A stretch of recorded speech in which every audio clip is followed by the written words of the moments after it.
فرزند زہرا یہ حالات برے ہیں۔ کاشانۂ بصیرت ایک ایسا مکمل یوٹیوب چینل جس پر محروم بصارت کے لیے بالخصوص اور تمام افراد کے لیے بالعموم سینکڑوں کی تعداد میں اسلامی کتب دستیاب ہیں۔ لہذا گزارش ہے کہ آپ اپنی ذمہ داری نبھاتے ہوئے کاشانۂ بصیرت کو سبسکرائب کرنے کے ساتھ ساتھ بیل آئیکن کو پریس کیجیے تاکہ آپ علم کے حصول کے ساتھ ساتھ مذہب اہل بیت کی اشاعت میں بھی اہم کردار ادا کرتے رہیں۔ کاشانۂ بصیرت، کاشانۂ بصیرت، کاشانۂ بصیرت۔ فرزند زہرا یہ حالات برے ہیں۔ اعوذ باللہ من الشیطان اللعین الرجیم، بسم اللہ الرحمن الرحیم۔ السلام علیکم۔ کاشانۂ بصیرت کے یوٹیوب چینل سے آپ سے مخاطب ہوں۔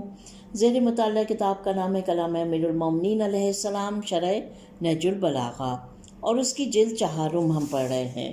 اس کو پڑھتے ہوئے ہم پہنچ گئے ہیں الحمدللہ خطبہ نمبر 104 پر، اور پیج نمبر ہے 363۔ آئیے شروع کرتے ہیں۔ ومن خطبۃ لہ علیہ السلام، سند خطبہ۔ یہ خطبہ نمبر 33 سے کافی شباہت رکھتا ہے، لہٰذا سید رضی رحمۃ اللہ علیہ اس خطبے کے آخر میں فرماتے ہیں، اس خطبے کا کچھ حصہ پہلے گزر چکا ہے، لیکن چونکہ اسے میں نے اس روایت میں کچھ اختلاف کے ساتھ پایا ہے، لہٰذا اس روایت کے مطابق دوبارہ ذکر کر رہا ہوں۔ اس تعبیر سے معلوم ہوتا ہے کہ دونوں خطبے ایک ہی واقعے سے مربوط ہیں، اگرچہ راویوں نے انہیں کچھ اختلاف کے ساتھ نقل کیا ہے، تاہم ان 2 خطبوں میں واضح اختلافات بھی پائے جاتے ہیں، جس کے پیش نظر یہ احتمال بھی تقویت پکڑتا ہے کہ یہ دونوں الگ الگ خطبے ہوں۔ مزید وضاحت کے لیے خطبہ نمبر 33 کے ذیل میں رجوع فرمائیے۔ خطبہ ایک نگاہ میں۔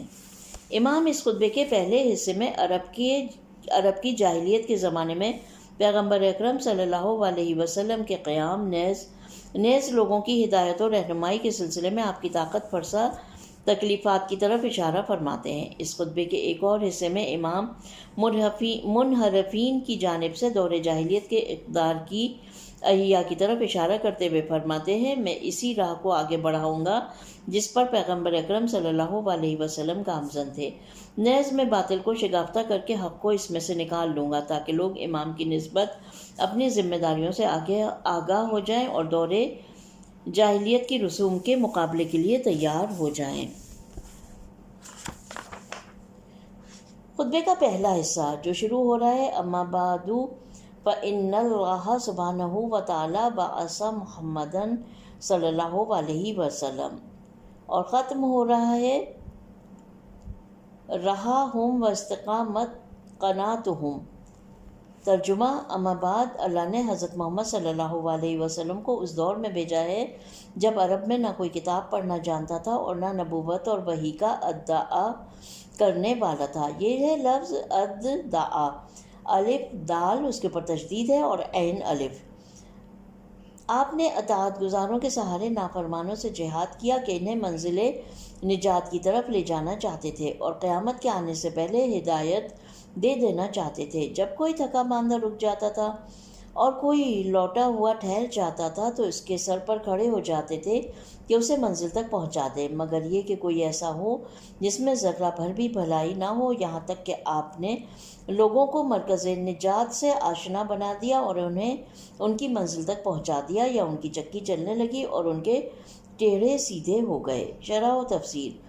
بعثت پیغمبر صلی اللہ علیہ وسلم کے طفیل آنے والی تبدیلی۔ امام اس خطبے کے آغاز میں اللہ کی حمد و ثنا کے بعد دور جاہلیت میں پیغمبر اکرم صلی اللہ علیہ وسلم کی بعثت کی جانب اشارہ کرتے ہوئے فرماتے ہیں۔ ترجمہ، اما بعد اللہ نے حضرت محمد صلی اللہ علیہ وسلم کو اس دور میں بھیجا ہے جب عرب میں نہ کوئی کتاب پڑھنا جانتا تھا اور نہ نبوت اور وحی کا ادعا کرنے والا تھا۔ یہ تعبیر اس مطلب کی طرف اشارہ ہے کہ اس دور میں عربوں کی اکثریت گزشتہ انبیاء کے پیغامات کو بھلا کر بت پرستی کے مذہب پر قائم تھی۔ بنابراین یہود و نصارہ کی کمزور اقلیت کا وجود حکم عام جو اکثریت کے تناظر میں ہے کے لیے کوئی منافات نہیں رکھتا تھا۔ اس کے علاوہ یہود کی اقلیت مہاجر تھی جو شامات سے حجاز کی طرف منتقل ہوئی، جبکہ مسیحیوں کی اکثریت بہیمن سے آئی تھی، پس ان میں سے کوئی بھی عرب شمار نہیں ہوتا تھا۔ یہ احتمال بھی پایا جاتا ہے کہ کتاب سے مراد غیر تحریف شدہ آسمانی کتابیں ہوں جو اس زمانے میں موجود نہیں تھیں۔ بعض کا یہ احتمال بھی بہت بعید معلوم ہوتا ہے کہ کتاب سے مراد یہاں معمول کا پڑھنا لکھنا ہو، جبکہ بعد کے جملے اس کے خلاف گواہی دے رہے ہیں۔ اس کے علاوہ اس زمانے میں ایسے لوگ بھی پائے جاتے تھے جو پڑھنا لکھنا جانتے تھے۔ اس گفتگو کے ضمن میں امام دعوت اسلام کی نسبت لوگوں کو 3 گروہوں میں تقسیم کرتے ہیں۔ پہلا گروہ وہ لوگ تھے جنہوں نے اسلام کو ہرگز قبول نہ کیا اور اسی حالت میں دنیا سے چلے گئے۔ آپ پہلے گروہ کے بارے میں فرماتے ہیں، ترجمہ: پیغمبر اکرم صلی اللہ علیہ وسلم نے اطاعت گزاروں کی مدد سے نافرمانوں سے مقابلہ کیا۔ آپ انہیں منزل نجات کی طرف لے جانا اور انہیں ان کی موت سے پہلے راہ ہدایت پر لگانا چاہتے تھے۔ مذکورہ جملے میں الساعۃ کی تعبیر قیامت صغریٰ یعنی موت کی طرف اشارہ ہے، نہ قیامت کبریٰ جو دنیا کے خاتمے کے بعد برپا ہوگی۔ دوسرے گروہ کے بارے میں آپ فرماتے ہیں، جب کوئی تھکا ماندہ رک جاتا تھا اور کوئی لوٹا ہوا ٹھہر جاتا تھا تو اس کے سر پر کھڑے ہو جاتے تھے اور تاکہ اسے منزل تک پہنچا دیں۔ آخر میں تیسرے گروہ کی طرف اشارہ کرتے ہوئے فرماتے ہیں، سوائے ان گمراہوں کے جن میں ذرہ بھر بھی بھلائی نہ ہو۔ پیغمبر اکرم سے حدیث مروی ہے کہ آپ نے فرمایا، جس چیز کے لیے خداوند نے مجھے مبعوث کیا ہے وہ ہدایت و علم ہے۔ یہ دونوں چیزیں ایسی فراواں ہیں جیسے بارش جو آسمان سے برستی ہے، تو بعض وہ زمینیں جو پاکیزہ اور زرخیز ہوتی ہیں وہ پانی کو اپنے اندر جذب کر لیتی ہیں اور بہت سے پودے اگاتے ہیں، جبکہ بعض وہ زمینیں جو زرخیز نہیں ہوتی ہیں وہ پانی کو اپنے اندر محفوظ کرتی ہیں اور لوگ قناعت اور چشموں کے ذریعے ان سے فائدہ اٹھاتے ہیں، کوئی پیتے ہیں، کوئی اس سے اپنے کھیتوں کو سیراب کرتے ہیں، لیکن بعض زمینیں نہ زرخیز ہوتی ہیں اور نہ پانی کو اپنے اندر محفوظ کرتی ہیں، لہٰذا ان سے کسی کو کسی قسم کا فائدہ نہیں پہنچتا۔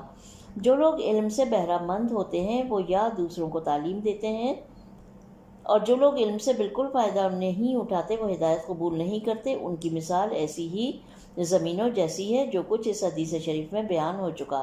یہ وہی چیز ہے جو مولا کے کلام میں کسی اور خوبصورت تعبیر کے ساتھ بیان ہوا ہے۔ اس کے بعد آپ اصل مطلب کی طرف رخ کرتے ہیں، یہاں تک کہ آپ نے لوگوں کو مرکز نجات سے آشنا بنا دیا اور انہیں ان کی منزل تک پہنچا دیا، سو ان کی زندگی کی چکی چلنے لگی اور ان کے ٹیڑھے سیدھے ہو گئے۔ مختصر یہ کہ ان کی دنیا اور آخرت سنور گئی۔ نکات: کیا عربوں میں کوئی نبی نہیں آیا تھا؟ خطبے کے آغاز میں اشارہ ہو چکا ہے کہ عربوں میں انبیاء مبعوث نہیں ہوئے تھے، اور یہ اس آیہ شریفہ سے اقتباس ہے۔ ترجمہ: تاکہ تم ان لوگوں کو عذاب خدا سے ڈراؤ جن کے باپ دادا تم سے پہلے کسی پیغمبر سے ڈرائے نہیں گئے۔ سورہ یاسین کی آیت نمبر 6۔ ممکن ہے یہاں یہ سوال پیدا ہو کہ قرآن میں کسی اور مقام پر ارشاد ہوتا ہے، اور کوئی امت دنیا میں ایسی نہیں گزری کہ اس کے پاس ہمارا ڈرانے والا پیغمبر نہ آیا ہو۔ اس کے علاوہ قاعدہ لطف بھی تقاضا کرتا ہے کہ ہر امت میں کوئی نہ کوئی رسول موجود ہے۔ جواب میں ہم کہیں گے کہ مذکورہ آیت فوق الذکر خطبے میں نذیر سے مقصود اعلانیہ طور پر ڈرانے والے اور بزرگ انبیاء ہیں جن کی شہرت ہر جگہ پھیل گئی، وگرنہ ہر دور میں طالبان حق کے لیے امتوں میں حجت الہی موجود ہوتی ہے۔ یہی وجہ ہے کہ بعثت حضرت عیسیٰ علیہ السلام اور بعثت پیغمبر اسلام صلی اللہ علیہ وسلم کے درمیانی زمانے کو زمان فطرت کہتے ہیں، حالانکہ قطعی طور پر حضرت عیسیٰ علیہ السلام کے بعد ان کے جانشین موجود تھے۔ اس کے علاوہ پیغمبر اکرم کے قیام کے زمانے میں عربوں میں سے کسی نے بھی نبوت، وحی اور آسمانی کتاب کا دعویٰ نہیں کیا۔ اب یہاں پر ہیڈنگ ہے طاقت دین کے سائے میں۔ خطبے کے اس حصے میں امام کی تعبیرات سے بخوبی استفادہ ہوتا ہے کہ ظہور اسلام نہ فقط لوگوں کے دین کی اصلاح کا سبب بننا بلکہ اس سے ان کی دنیاوی مشکلات بھی حل ہو گئیں۔ اس دین کے سائے میں ایک توانا ملت اسلامیہ اور قوی حکومت وجود میں آئی جس نے سال ہا سال اپنا سایہ لوگوں کے سروں پر پھیلائے رکھا۔ اگر یہ حکومت راہ اسلام سے منحرف نہ ہو جاتی تو شاید ہمیشہ کے لیے باقی رہ جاتی۔ اس کے علاوہ اسلام ہی کے سائے میں ایک طاقتور، مہذب اور وسیع تمدن وجود میں آیا جس نے تاریخ بشریت میں ایک نئے باب کا اضافہ کیا۔ یہ سب اس بات کی دلیل ہے کہ اسلامی دستورات کی پیروی انسان کے دین کی سلامتی کی بھی ضامن ہے اور دنیا کی ترقی کی بھی۔ حصے کے آخر میں بیان شدہ چاروں تعبیرات اس مدعا پر گواہ ہیں۔ امام فرماتے ہیں انہیں ان کی منزل نجات سے آشنا کر دیا، مناسب مقام پر ٹھکانہ دیا، ان کی زندگی کی چکی چل پڑی اور ان کی حکومت طاقتور ہو گئی۔ یہ سب معنوی اور مادی کامیابیوں کا ایک مجموعہ ہے۔ یہاں پر خطبے کا پہلا حصہ ختم ہو جاتا ہے اور دوسرا حصہ شروع ہوتا ہے، جو کہ کچھ اس طرح سے شروع ہو رہا ہے: وَإِمُ اللَّهِ لَقَدْ كُنْتُ مِنْ سَاقِطِهَا، اور ختم ہو رہا ہے حَتَّى أُخْرِجَ الْحَقَّ مِنْ خَاسِرَتِهِ، اور خدا کی قسم میں بھی ان کے حقانے والوں میں سے تھا یہاں تک کہ وہ مکمل طور پر پسپا ہو گئے اور اپنے بندھنوں میں جکڑ دیے گئے۔ اس دوران میں نہ کمزور ہوا، نہ بزدلی کا شکار ہوا، نہ میں نے خیانت کی اور نہ سستی کا اظہار کیا۔ خدا کی قسم میں باطل کا پیٹ چاک کر کے اس کے پہلو سے حق کو بہرحال نکال لوں گا۔ شرح و تفسیر: باطل کا پیٹ چیر کر حق کو باہر نکال لوں گا۔ امام نے اس کلام میں اسلام کی ترقی اور لشکر جہالت کو شکست دینے میں اپنے کردار کی طرف اشارہ فرمایا ہے۔ آپ فرماتے ہیں اور خدا کی قسم میں بھی ان کے حقانے والوں میں سے تھا یہاں تک کہ وہ مکمل طور پر پسپا ہو گئے اور اپنے بندھنوں میں جکڑ دیے گئے۔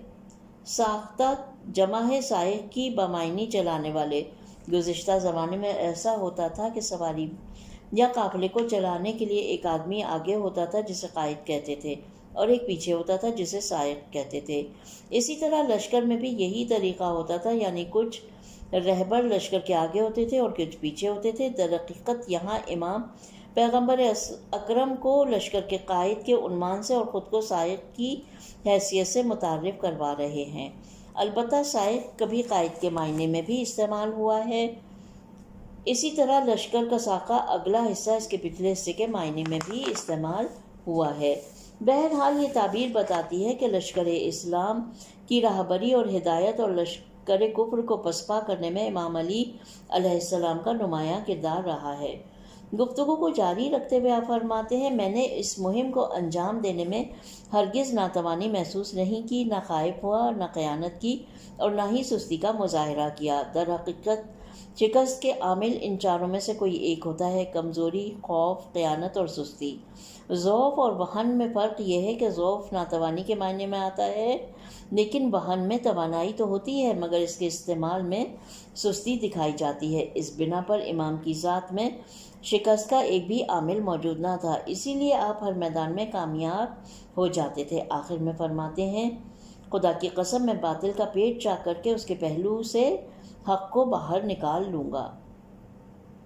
اس تعبیر سے پتہ چلتا ہے کہ حق ہمیشہ دنیا میں موجود ہوتا ہے اگرچہ باطل اس پر پردہ ڈالنے کی بھرپور کوشش کرتا ہے۔ اس بنا پر باطل کا پردہ چاک کرنے سے اس کے پیچھے پوشیدہ حق آشکار ہو جاتا ہے، اور یہ ایک لطیف نکتہ ہے جسے امام نے اپنی تعبیرات کے ذریعے بیان کیا ہے۔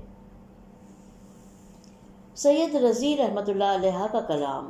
ترجمہ: سید رضی رحمۃ اللہ علیہ فرماتے ہیں اس خطبے کے منتخب جملے ہم اس سے پہلے خطبہ نمبر 33 میں نقل کر چکے ہیں، لیکن چونکہ میں نے اسی معنی کو اس خطبے میں کچھ فرق کے ساتھ پایا لہٰذا لازم ہوا کہ اسے دوبارہ یہاں ذکر کروں۔ اس سے معلوم ہوتا ہے کہ سید رضی خطبوں کی نقل میں کس قدر دقت سے کام لیتے تھے، یہاں تک کہ آپ روایات میں موجود فرق کو بھی مد نظر رکھتے تھے۔ یہاں پر خطبہ نمبر 104 ختم ہو جاتا ہے، پیج نمبر ہے 371۔ آئیے ہم شروع کرتے ہیں خطبہ نمبر 105 جو کہ شروع ہو رہا ہے پیج نمبر 373 سے۔ 372 جو پیج نمبر ہے وہ بلینک ہے، اس پہ کچھ نہیں لکھا ہوا ہے، اور خطبہ نمبر 105 یعنی 105 جو ہے وہ شروع ہو رہا ہے صفحہ نمبر 373 سے۔ آئیے شروع کرتے ہیں۔ بسم اللہ الرحمن الرحیم ومن کلام اللہ علیہ السلام فی بعضی صفات رسول الکریم و تحدینی امیتا و عزت الناس۔ یہ خطبہ رسول اللہ صلی اللہ علیہ وسلم کے بعض اوصاف بنی امیہ کی تنبیہ اور لوگوں کے واعظ و نصیحت میں ارشاد ہوا ہے۔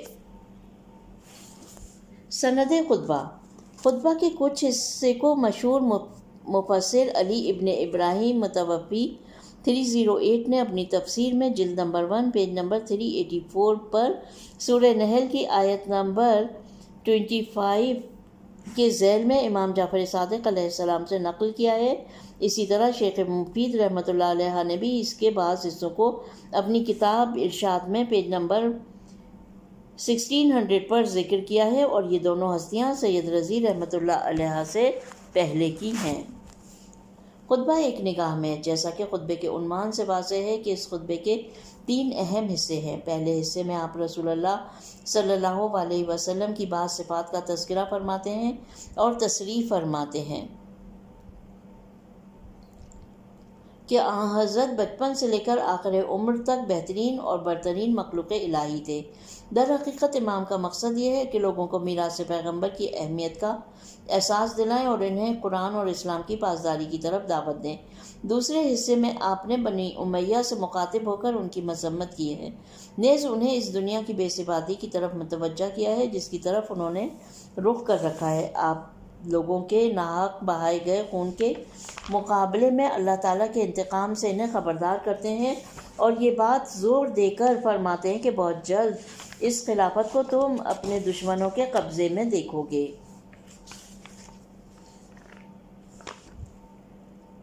تیسرے حصے میں کلی نتیجہ اخذ کرتے ہوئے تمام لوگوں کو نہایت مؤثر الفاظ میں نصیحت فرماتے ہیں کہ وہ خواہشات نفس کے مطیع نہ ہوں اور علم و دانش کے حصول کے لیے کوشش کرتے رہیں، اور عمل بالمعروف نہی عن المنکر کے فریضے کو فراموش نہ کریں۔ پہلا حصہ خطبے کا پہلا حصہ شروع ہوتا ہے حتی بعث اللہ محمد صلی اللہ علیہ وسلم شہیدا و بشیرا و نذیرا، اور ختم ہوتا ہے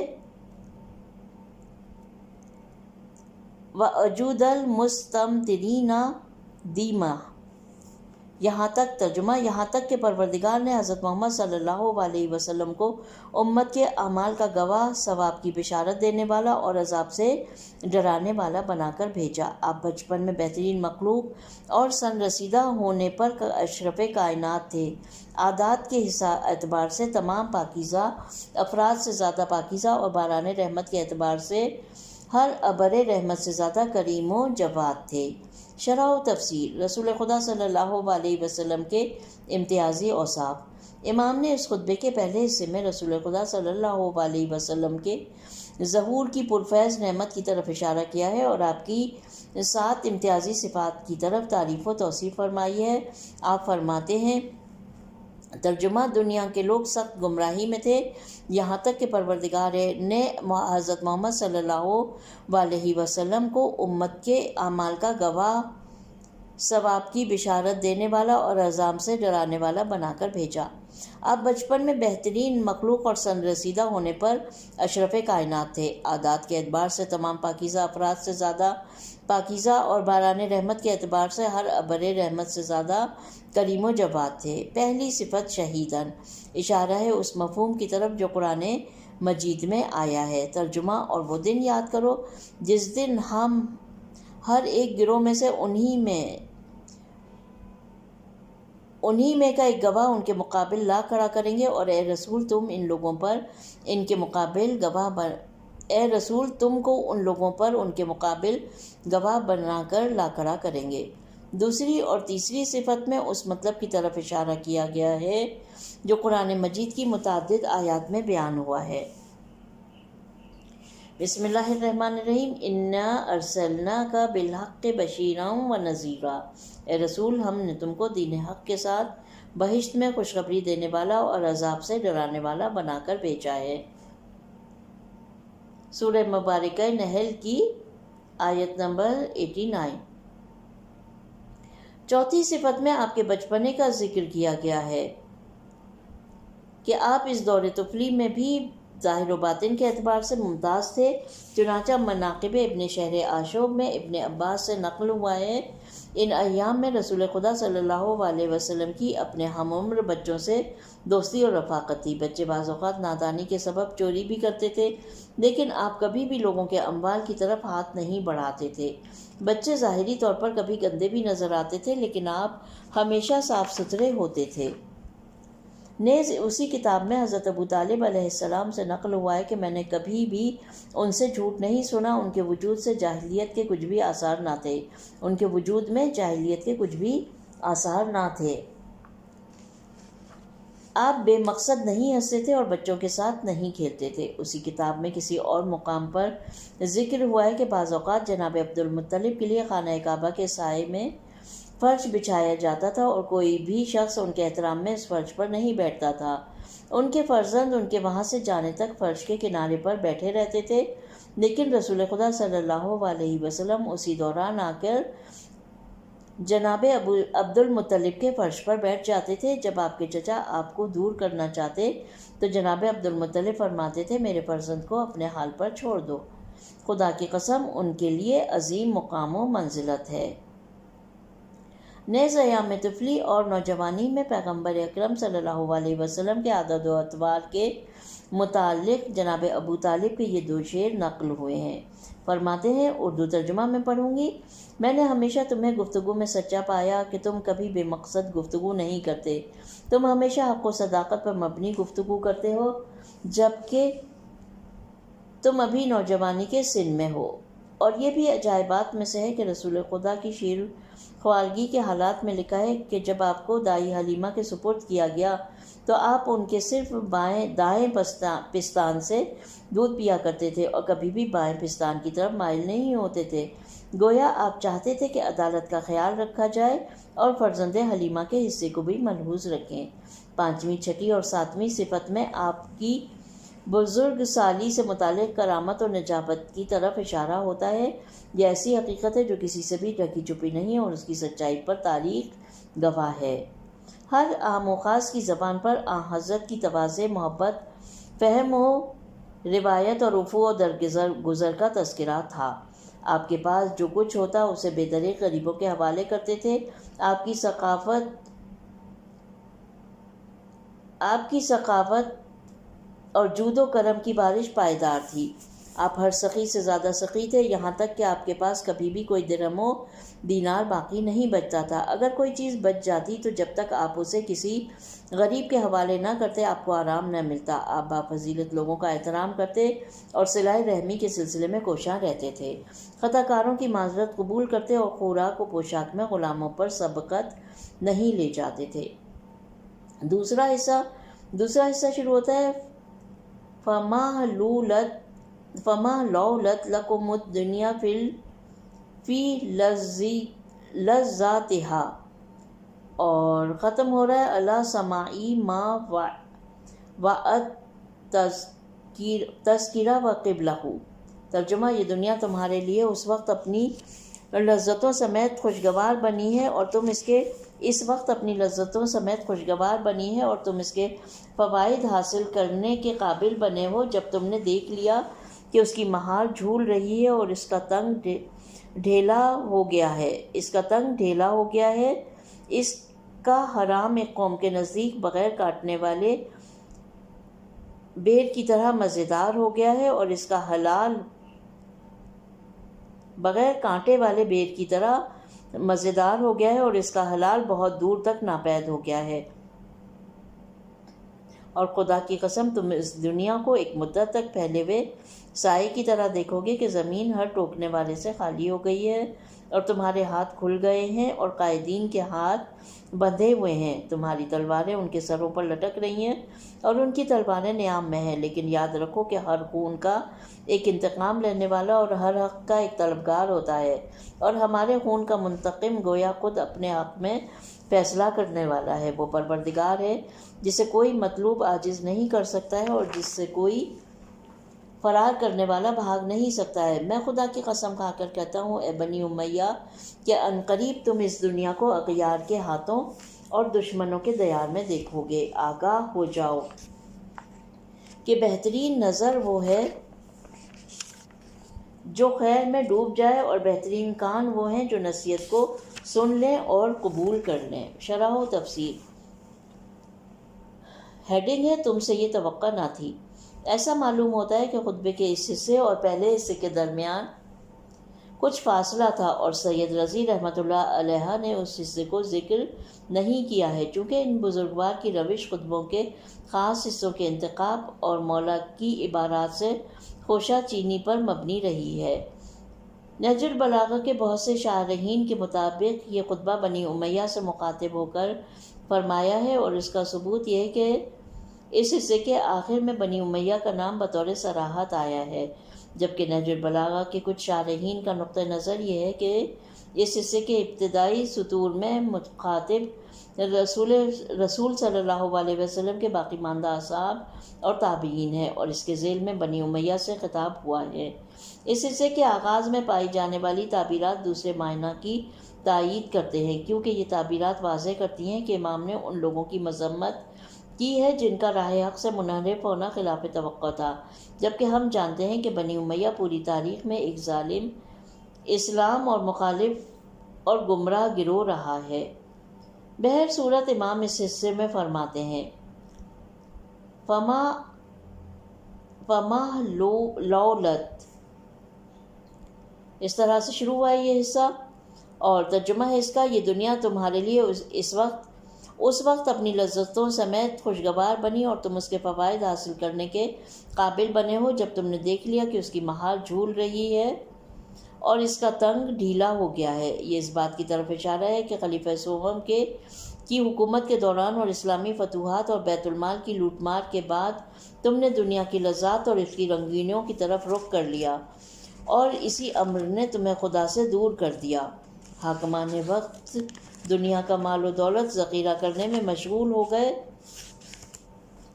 اور اکثر لوگ عیش و نوش میں۔ چنانچہ آپ سلسلہ گفتگو جاری رکھتے ہوئے فرماتے ہیں، اس کا حرام ایک قوم کے نزدیک بغیر کانٹے والے بیر کی طرح مزیدار ہو گیا ہے، اور اس کا حلال بہت دور تک ناپید ہو گیا ہے۔ کچھ لوگ بیت المال پر ٹوٹ پڑے تھے اور اپنے ساتھیوں کی مدد سے اسے لوٹ رہے تھے، اور یہ حرام اموال لوگوں کے درمیان پھیل چکے تھے۔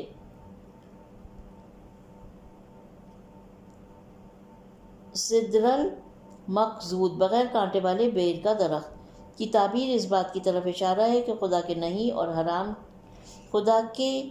اور حرام کی بھی چیزیں دنیا کے غیر شرعی لذتوں کے مقابلے کانٹوں کی مانند ہیں، لیکن غیر متقی اور لاپرواہ لوگ نواحی الہی کو نظر انداز کرتے ہیں، اور حرام ان کے نزدیک بغیر کانٹے والے بیر کی طرح ہے۔ اہل لغت کہتے ہیں کہ بیر کی کئی قسمیں ہوتی ہیں، جن میں سے بعض کے پھل میٹھے اور خوشبودار ہوتے ہیں۔ جو شخص انہیں کھاتا ہے اس کے ہاتھ یا لباس سے خوشبو آنے لگتی ہے۔ جی ہاں، دنیا پرست حرام مال و دولت کو بےخار بیر کے میٹھے پھل کی طرح ہڑپ کر لیتے ہیں اور خدا کے اوامر و نواہی کی طرف توجہ نہیں دیتے۔ ایسی صورتحال میں حرام ہر جگہ پھیل جاتا ہے اور حلال لوگوں کی دسترس سے نکل جاتا ہے۔ پھر امام مزید فرماتے ہیں، اور خدا کی قسم تم اس دنیا کو ایک مدت تک پھیلے ہوئے سائے کی طرح دیکھو گے کہ زمین ہر ٹوکنے والے سے خالی ہو گئی ہے، اور تمہارے ہاتھ کھل گئے ہیں اور قائدین کے ہاتھ بندھے ہوئے ہیں۔ تمہاری تلواریں ان کے سروں پر لٹک رہی ہیں اور ان کی تلواریں نیام میں ہیں۔ ان تعبیرات سے بخوبی واضح ہوتا ہے کہ خطبے کے اس حصے میں گفتگو کا رخ باقی ماندہ اصحاب و تابعین میں سے اہل ایمان کے گروہ کی طرف ہے، جو الہی آزمائش کے تند جھونکوں کے سامنے ٹھہر نہ سکے اور طوفانی ہواؤں کی زد میں ہر طرف بکھر گئے۔ دنیا نے انہیں اپنی طرف مشغول رکھا اور انہیں اپنی رنگینیوں کا دل دادہ بنایا۔ ایسا اس حال میں ہو رہا تھا کہ امام کے لیے خود اپنے دور حکومت میں ان کی روک تھام ناممکن ہو گئی تھی، کیونکہ یہ عناصر خلیفہ سوم کے دور حکومت میں اس قدر دنیا کی رنگینیوں میں غرق ہو گئے تھے کہ اتنی آسانی سے ان کی نجات ممکن نہیں تھی۔ پھر امام انہیں شدت کے ساتھ تنبیہ کرتے ہوئے فرماتے ہیں کہ دیکھو حالات اسی طرح نہیں رہیں گے اور تم لوگوں سے حساب کتاب لیا جائے گا۔ یاد رکھو کہ ہر خون کا ایک انتقام لینے والا اور ہر حق کا ایک طلبگار ہوتا ہے، اور ہمارے خون کا منتقم گویا خود اپنے حق میں فیصلہ کرنے والا ہے، اور وہ پروردگار ہے جسے کوئی مطلوب عاجز نہیں کر سکتا ہے اور جس سے کوئی فرار کرنے والا بھاگ نہیں سکتا ہے۔ یہ اس بات کی طرف اشارہ ہے کہ اگر ان اعلانیہ برائیوں کے مقابلے میں خدا کے عذاب اور انتقام میں تاخیر ہو رہی ہے تو اس کا مطلب یہ نہیں کہ یہ برائیاں بھلا دی گئی ہیں یا کوئی عدالت الہی سے راہ فرار اختیار کر سکتا ہے۔ ان السائر فی دمائنا کا جملہ اس نقطے کی پیش نظر کہ سائر لفظ سار کے مادے سے انتقام یا خون خواہی کے معنی میں ہے، اس بات کی طرف اشارہ ہے کہ خاندان رسالت کا جو ناحق خون بہایا گیا ہے وہ اس خون کا انتقام لینے والا خود خدا ہے، اس خون کا انتقام لینے والا خود خدا ہے، کیونکہ یہ خون اسی کے راستے میں اور اسی کے لیے بہایا گیا ہے، نہ کہ کسی قوم و قبیلہ یا فرد کے لیے۔ تو ایسا منتقم اور خونخواہ یقیناً اپنے کام میں عاجز نہیں ہے۔ امام اس خطبے کے آخری حصے میں بنی امیہ سے مخاطب ہو کر انہیں معنی خیز الفاظ میں خبردار کرتے ہیں اور فرماتے ہیں، میں خدا کی قسم کھا کر کہتا ہوں اے بنی امیہ کہ عنقریب تم اس دنیا کے اغیار کے ہاتھوں اور دشمنوں کے دیار میں دیکھو گے۔ اے بنی امیہ یہ کبھی نہ سوچنا کہ جو تم نے بے گناہوں کا خون بہایا ہے، چھوٹے بڑوں کو اپنی سفاکیت کا نشانہ بنایا ہے اور ظلم و ستم، لوٹ مار اور خون ریزیوں کے ذریعے اپنی حکومت کے ستونوں کو مضبوط کیا ہے، تو یہ حکومت تمہارے لیے باقی رہے گی۔ یہ کبھی نہ سوچنا کہ اس راہ میں جو میرا اور میرے فرزندوں کا خون بہایا جا رہا ہے، اس سے دنیا تمہارے قبضے میں ہوگی۔ جلد ہی تمہارے دشمن ہر طرف سے اٹھ کھڑے ہوں گے اور تمہیں اپنے پے در پہ حملوں کا نشانہ بنائیں گے، اور آخر کار تمہاری حکومت کا محل منہدم ہو جائے گا اور تمہارے خاندان کا شیرازہ بکھر کر رہ جائے گا۔ تمہارے دشمن تم سب کو تہہ تیغ کر دیں گے، یہاں تک کہ تمہارے مردوں پر بھی رحم نہیں کریں گے، تمہارے مردوں کی ہڈیوں کو قبروں سے نکال کر انہیں جلا ڈالیں گے۔ تاریخ گواہ ہے کہ جو کچھ امام نے ان کے بارے میں پیش گوئی کی تھی وہ منوعاً واقع ہو کر رہی، جس کا کچھ حصہ خطبہ نمبر 87 کے ذیل میں بیان ہوا ہے۔ اس کلام کے آخر میں امام فرماتے ہیں، آگاہ ہو جاؤ کہ بہترین نظر وہ ہے کہ جو خیر میں بہترین نظر وہ ہے جو خیر میں ڈوب جائے، اور بہترین کان وہ ہیں جو نصیحت کو سن لیں اور قبول کر لیں۔ یہ اس بات کی طرف اشارہ ہے کہ اگر تم اور دیگر لوگ اپنی آنکھوں اور کانوں کو کھول دو